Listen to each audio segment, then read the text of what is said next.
En Uruguay, la simple evocación de los aniversarios u hechos alcanza para darnos cuenta de lo que ha sucedido en nuestra historia y en nuestra sociedad.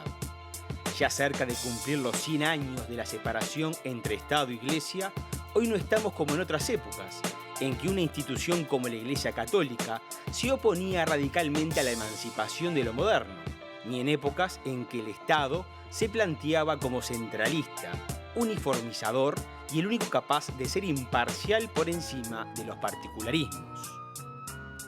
En América Latina, la Iglesia Católica ha formado parte del poder político desde el siglo XIX y aún desde la colonia. En la colonia tuvimos una sociedad, una cristiandad indiana, donde en las sociedades de implantación colonial temprana, bueno, la Iglesia Católica era un factor de poder. Durante todo el siglo XIX, las repúblicas hispanoamericanas tenían una constelación de poder en donde estaba la oligarquía agrocomercial, estaba el ejército, pero también estaba la Iglesia. Y la Iglesia fue un factor de poder muy grande. Durante el siglo XX, la Iglesia siguió manteniendo un poder muy grande y aún hoy, aún debilitada, la Iglesia Católica tiene que ver en muchos países con un centro de poder político muy relevante. Eso en el Uruguay no se dio. No se dio porque había un catolicismo originariamente débil. No se dio porque, de alguna manera, tempranamente en el siglo XIX tuvimos un proceso de secularización anticipado. Pero yo creo que no se dio fundamentalmente porque en un momento en el que terminaba de construirse el Uruguay moderno, el modelo de ciudadanía predominante, bueno, hubo un movimiento político, el vallismo, que terminó de consagrar una matriz laica muy exitosa. Lo que es cierto es que el laicismo en Uruguay o la laicidad en Uruguay es casi parte del ser uruguayo.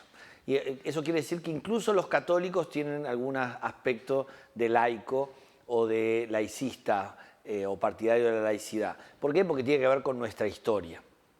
Y el ser católico también tiene, para la mayoría de los uruguayos, tiene una cierta presencia, aunque la práctica religiosa en Uruguay sea muy baja y probablemente esté en el orden del 3 o el 4%, que serían los católicos practicantes.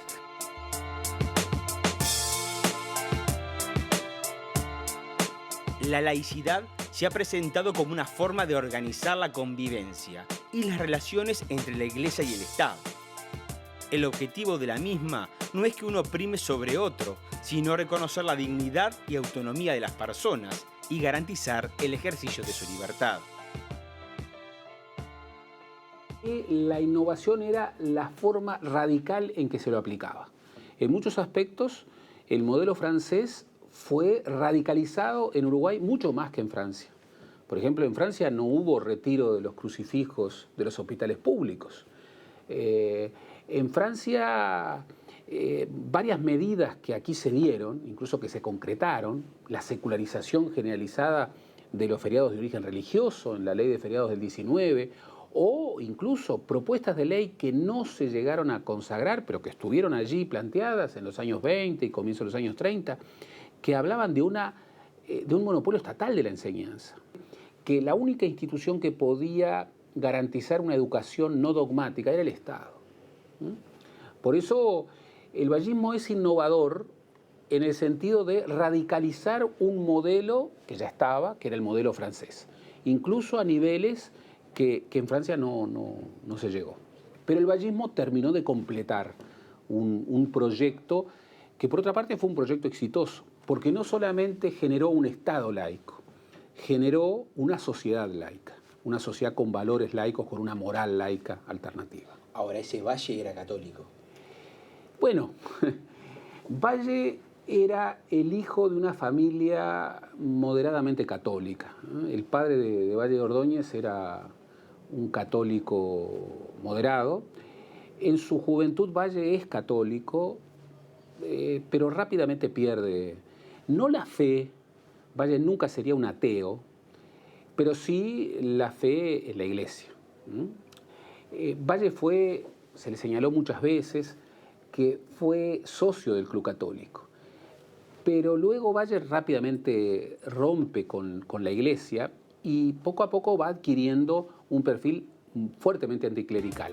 Sin embargo, muchas veces se ha señalado que Valle de Ordóñez era antirreligioso, y eso es un error, o que no creía en Dios. Bueno, Valle era un panteísta, era un espiritualista. No se adora a Dios con el precito traficante del templo, con palabras vacías de sentido y ademanes extraños que provocan la semilla fecunda. Se adora a Dios con la cabeza erguida en medio del combate y hundiendo a los tiranos en el polvo con su hueste execrable. El vallismo es parte de un movimiento que ya era más amplio y que no abarcaba solo al Partido Colorado. El Partido Blanco también tenía connotados o tuvo connotados anticlericales o partidarios del laicismo, como Alfredo Vázquez Acevedo, que era un dirigente blanco y era cuñado de José Pedro Varela. Entonces no es el vallismo, digamos, que vino a una situación que ya estaba. Sí tuvo un momento de fuerte enfrentamiento con la Iglesia en ese periodo, hasta que la Constitución del 18 separa la Iglesia del Estado. En Uruguay es donde claramente la ideología laicista fue más exitosa. Impregnó toda la vida del país, no solo al Estado, sino los vínculos sociales, los vínculos entre amigos, las asociaciones, los clubes, las organizaciones de la sociedad civil, el ser laico aparece permanentemente. En la historia del país ha habido épocas de tensión y de enfrentamiento, claramente, especialmente el último cuarto del siglo XIX y de los primeros 20 años del siglo XX. Y en algunos medios o en algunas personas todavía hay un sentimiento anticlerical bastante fuerte. Pero, digamos, desde el punto de vista social, ya hace varias décadas o muchas décadas que no hay enfrentamientos claros. Entre otras cosas por ese sustrato laico que tiene el país, que también impregna a los religiosos, a los que son religiosos, ¿no? Y además porque de alguna manera el modelo laico en los últimos 20 años ha entrado en cierta crisis. En Uruguay es raro que gente que no sea practicante llame a un sacerdote cuando se está muriendo una persona. Incluso para pedir un responso en un velatorio los hay, pero no son la mayoría de los velatorios. Ni la gente pide funerales, como en otros lugares que es casi obligatorio, ¿no? Que a nadie se le ocurre no hacerlo. Incluso países como Francia, que es de donde nace el laicismo y que nosotros heredamos, uno piensa que cuando se murió François Mitterrand, que no era un católico practicante, que era el líder socialista, él programó un gran funeral en Notre Dame de París. Aquí en Uruguay los grandes funerales se hacen en el Salón de los Pasos Perdidos del Parlamento, no en la catedral. Entonces, no, probablemente hay pocos lugares como en el Uruguay de Occidente donde haya calado de una manera tan fuerte el laicismo.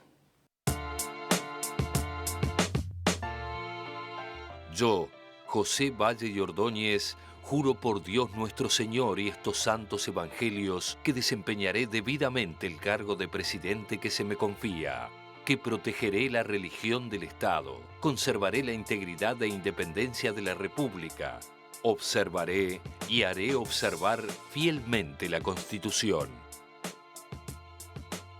Después de retirar su mano sobre la Biblia y pidiendo permiso a los presentes, el Nobel presidente se expresó de otra manera.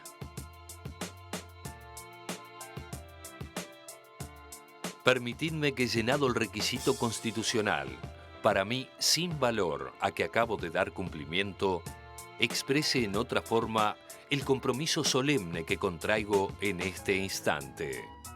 Juro por mi honor de hombre y de ciudadano que la justicia, el progreso y el bien de la República, realizados dentro de un estricto cumplimiento de la ley, inspirarán mi más grande y perenne anhelo de gobernante.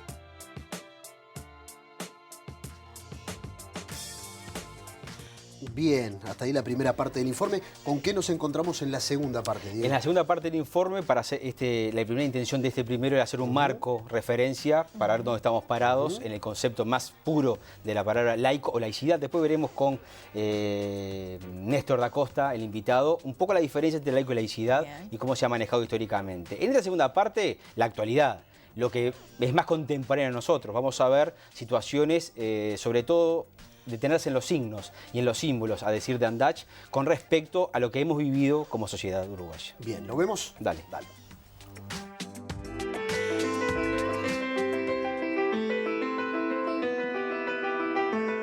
En nuestra historia reciente existen varios hechos sociales y políticos que marcan la doble cara de la laicidad, entre lo religioso y sus instituciones, y lo político-ideológico, con énfasis en lo anticlerical. Los vínculos entre religión y política, como se discutían en el siglo XIX con el 900, bueno, hoy no encuentran asidero con la realidad contemporánea. La utopía comtiana de un Estado religioso que desaparecería a poco que las sociedades se modernizaran y que fueran incorporando la racionalidad en la convivencia. Aquella idea de un Estado religioso que sería superado por un Estado metafísico y luego por un Estado científico. Bueno, es una de las utopías más desmentidas por la sociedad contemporánea. Hoy en el mundo contemporáneo, la proporción entre creyentes y no creyentes ha aumentado exponencialmente a favor de los creyentes, contra los pronósticos secularizadores. Y eso también ha ocurrido en el Uruguay. Hoy hay gente que le gusta distinguir entre laicismo y laicidad. Laicidad como algo positivo, como la apertura a las distintas religiones, a las distintas concepciones, y el laicismo como una postura militante que niega el espacio de lo religioso. De hecho, en Uruguay tradicionalmente ha sido un país más laicista que laico. Un hecho nuevo en torno a la temática de la laicidad fue el discurso pronunciado por el expresidente Tabaré Vázquez en julio de 2005, en el marco de la visita oficial que éste realizó a la sede de la masonería. Dicho discurso se sitúa exactamente en el contexto de los desafíos del presente para la sociedad uruguaya, esto es, construir una laicidad más actual, que integre y no segregue, que reconozca y no oculte.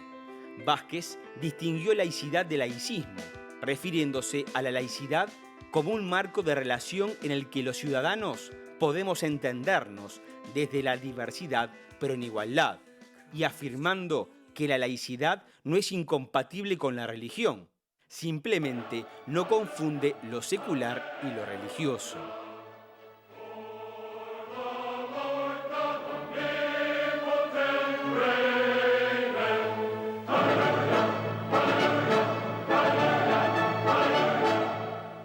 La confrontación masonería-Iglesia Católica es una confrontación que se da sobre todo en la segunda mitad del siglo XIX.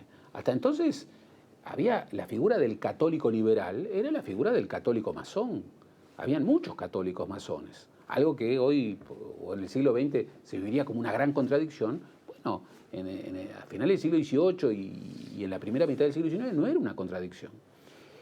La Iglesia Católica, en realidad, ha vivido enfrentada con la masonería, pero yo no diría que el factor más fuerte en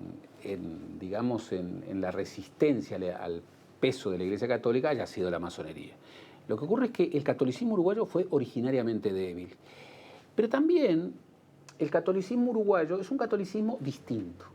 Es un catolicismo que en algún sentido se funcionalizó con una sociedad laica. Es un catolicismo que vivió muchas veces una concepción de gueto y que vivió durante mucho tiempo instalado en la esfera individual de las personas. Era un catolicismo funcional a una sociedad laica. Y en ese sentido, las encuestas últimas, ¿qué es lo que revelan? Que bueno, que hay un porcentaje muy importante de uruguayos, algunas encuestas hablan de más de un 80%, que creen en Dios. Creen sin pertenecer. Pero cuando se les pregunta pertenencia, la Iglesia Católica es la iglesia mayoritaria, más del 40, 45%. lo cual es una presencia importante. Ahora, de esos católicos, la enorme mayoría no practica y la enorme mayoría no coincide con muchos aspectos doctrinarios de la Iglesia Católica, particularmente con la moral sexual. La Iglesia cree en el anuncio de la buena noticia por la gente, porque es un anuncio de salvación para la gente.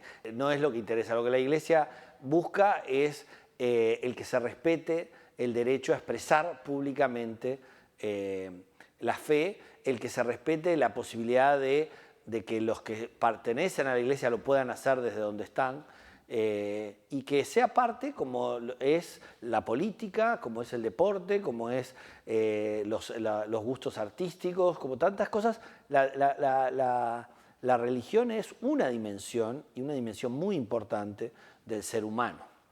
Entonces lo que la Iglesia quiere es que se valore y como una parte de la sociedad, no como una cosa privada y que yo no puedo expresarla, sino que se pueda hacer como cualquier otra dimensión del ser humano, ¿no?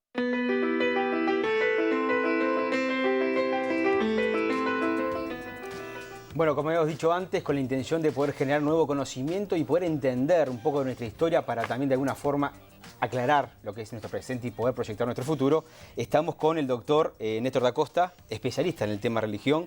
Es más, el doctorado lo realizás en el tema religión y sociedad en Uruguay del siglo XXI, en España. Y bueno, estoy en realidad frente a un experto, he leído varias cosas tuyas, Néstor, y me gustaría saber cómo pensamos a desarmar este gran tema entre lo laico, la laicidad, Iglesia Católica y otros. Exacto, es un tema que está en revisión en función de que, como bien se dijo en los informes previos, hay una construcción de la laicidad uruguaya que tiene que ver con un contexto histórico, que no es el mismo contexto histórico. Aquella Iglesia Católica que estaba vinculada al poder político uruguayo ya no tiene mucho que ver con el poder político uruguayo, no tiene nada que ver, no recibe casi nada de él. Y si uno analiza la mayoría de sus posturas públicas en asuntos importantes, tampoco. Por lo tanto, tenemos un actor que ya no es lo que era en su momento. Y tenemos una sociedad que evidentemente expresa su creencia en Dios, su trascendencia, y la expresa de formas muy, muy diversas. Hay una pluralidad de religiones en Montevideo, hay más de 100 grupos religiosos en Montevideo, y en Uruguay unos cuantos más. Entonces estamos en otro momento de la vida de la sociedad. Y estábamos en un momento, en aquella época, cuando era el momento de uniformizar. Todos iguales, el mismo idioma, la túnica, tú citabas un poco los edificios grises. Bueno, ese momento de uniformizar era la valía, y lo diverso era raro, era condenable. Había que renunciar a las pertenencias particulares, de venir de tal lugar del mundo a tal otro. Hoy en día la diversidad es un valor. Hay una Declaración Universal de la Diversidad Cultural de UNESCO, firmada por nuestro país también, y los grupos que reclaman la diversidad para distintos colectivos tienen cada vez más presencia en la sociedad. Entonces, una sociedad que, en un mundo que reclama la diversidad como valor, ¿cómo hacerse cargo de que es un valor también la diversidad religiosa? Y eso plantea la necesidad de repensar la laicidad. No de repensarla para volver a lo que no se puede volver, a que una vinculación es iglesia-estado o iglesia-estado, sino para pensarla para decir, bueno, si los ciudadanos de este país creen en lo que creen, como Estado le tengo que garantizar que lo puedan hacer, y es un valor para el Uruguay que convivan siendo diversos, ¿no? Y yo creo que por ahí van los desafíos de la época. Salir de viejos prejuicios de hace casi un siglo e intentar ver la realidad cotidiana con otras claves, donde lo importante es integrar, donde lo importante es que el diverso vale por sí mismo y vale también en cuanto a diverso. No hay ni que esconderlo ni que contenerlo, sino aceptar las reglas del juego. Tú también citabas un texto que es: la laicidad es un acuerdo para la convivencia. En definitiva, eso es la laicidad. El tema es cómo se forjan los acuerdos para la convivencia o los modelos laicos o de laicidad. Y aprovecho para decir que en el mundo hay 5 países donde la laicidad es un asunto, no más. Y aprovecho para decir que la palabra laicidad no tiene traducción ni al inglés ni al alemán, por ejemplo. Bien, ayúdame en esos países. Estamos hablando de Francia, México, Uruguay, Turquía y últimamente España. Entonces, sí, que tiene un observatorio más de laicidad. Exacto, ¿no? Bastante nuevo. Entonces estamos hablando de que si en inglés ni en alemán no hay traducción de esa palabra, quiere decir que la laicidad a esos países, a esas culturas, no les significa nada. ¿Pero es importante para nosotros? Para nosotros es muy importante. Parecería que inconscientemente está en nuestra cultura. Y además existe en los otros países. Estados Unidos tiene un claro modelo de laicidad, la separación de Iglesia-Estado en la primera enmienda de la Constitución norteamericana. Y lo que pasa es que nosotros con uruguayos a veces confundimos eso de lo público, lo privado y lo estatal. En Estados Unidos las iglesias no están en lo estatal, están en lo público.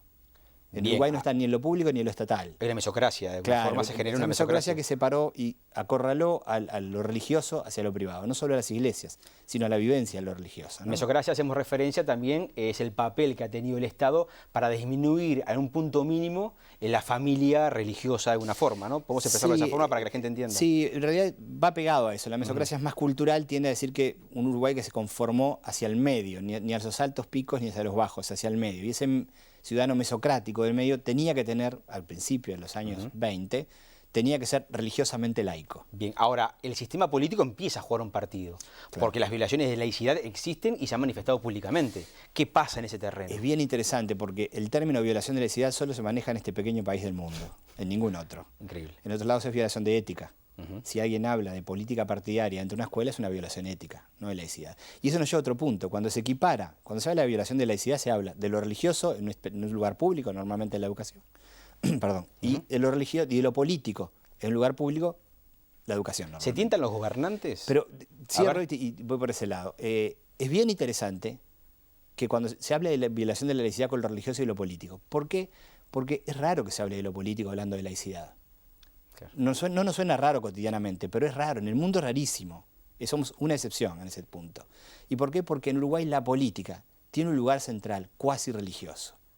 El panteón es el Palacio Legislativo, si hay un informe previo. Bien. Entonces, lo político en Uruguay tiene tal dimensión que todo pasa por lo político. Y es a través de eso donde se legitima. Y tiene lo político con el Estado un rol tan presente no solo en la legalidad y la forma, sino en las conductas cotidianas que genera esas situaciones. ¿Me preguntabas? Con respecto con que el sistema político empieza a jugar un partido importante en esto. El sistema político... Y lo quiebra todo el tiempo. El sistema político empieza a darse cuenta que sus ciudadanos tienen otras formas de vida y otras formas de entender lo laico diferentes a las de otras épocas. Y que reclaman que sean reconocidos como tales. Y empieza a reaccionar frente a eso. Empieza a plantearse reflexiones, algunas más acabadas, otras más del momento. Pero empieza. Y también empezamos a ver, no sé si por primera vez, pero en la última elección hubo listas de grupos religiosos en el Frente Amplio y en el Partido Nacional. No tuvieron muchos votos, pero hubo listas partidarias de grupos religiosos, cosa poco común en Uruguay. Bien, quiero compartir algo contigo que tengo aquí, que lo dice el presidente de la República, José Mujica, que participa, estaba en el Foro Regional de Agenda de Desarrollo de Inversión Social en Juventud, fue el 13 de agosto de este año, donde dice: nuestra civilización cristiana y occidental es un gigantesco fracaso, porque transformó la vida en una apelación para gastar, consumir y acumular, y lo que está despilfarrando son horas de vida arriba del planeta. Nuevamente en los discursos políticos, en este caso nuevamente un presidente plantea el tema. Sí, y a veces también va lo generacional y no solo el cargo político. Y ahí como que se cruzan, en palabras de Mujica, una visión un poco vieja de la realidad y una visión que intenta dar cuenta, una etapa de la vida larga como tiene el presidente, de ciertos fenómenos que no logra explicarse. Y el problema es la civilización, faltó decir judeo-cristiana occidental, claro. Básicamente es una civilización que nace con la preocupación por el débil, por proteger al débil, por preocuparse de las viudas, de los huérfanos, etc., ¿no? El desarrollo histórico posterior lo han construido todas las instituciones que están en él y por lo tanto todas tienen algún grado de aporte en esa situación. Es importante entender dónde nos paramos, porque también he leído que muchos católicos defienden lo laico y a su vez se dan el gusto o el permiso propio de ir a una fiesta de Manchá, por ejemplo. Hay una interconexión. Sí. Es importante para los uruguayos saber estos temas, poder reflexionar sobre ellos o simplemente descartarlos. No, yo creo que hacerse cargo de la complejidad de la sociedad para cualquier sociedad es sano y es importante. Esconderlo y no verlo me parece que es malo. Por lo tanto, lo bueno es que estos temas estén y que se puedan discutir abiertamente, con criterio, con amplitud. Los comportamientos de muchos de los católicos y cristianos efectivamente tienen un perfil cultural, son uruguayos. Claro. Por lo tanto, manifiestan su religiosidad en las pautas culturales uruguayas también, ¿no? Y eso es lógico. Y lo de cambio de lugares de culto, las encuestas lamentablemente no dan cuenta de eso porque es muy bajo el porcentaje de gente que asiste a varios. Pero existe. Pero existen, sin duda que existen. Hay casos de entrevistas cualitativas que sí lo muestran. Muy bien. Néstor da Costa, te agradezco muchísimo. No, un espacio de reflexión más para generar un nuevo conocimiento, poder debatir estos temas, porque en definitiva esto es una punta del iceberg, porque seguramente el miércoles que viene trataremos el sistema bareliano, de alguna forma cómo se ha construido y su vigencia en la actualidad. Vamos a una tanda y a la vuelta continuamos con más Ciudad Más.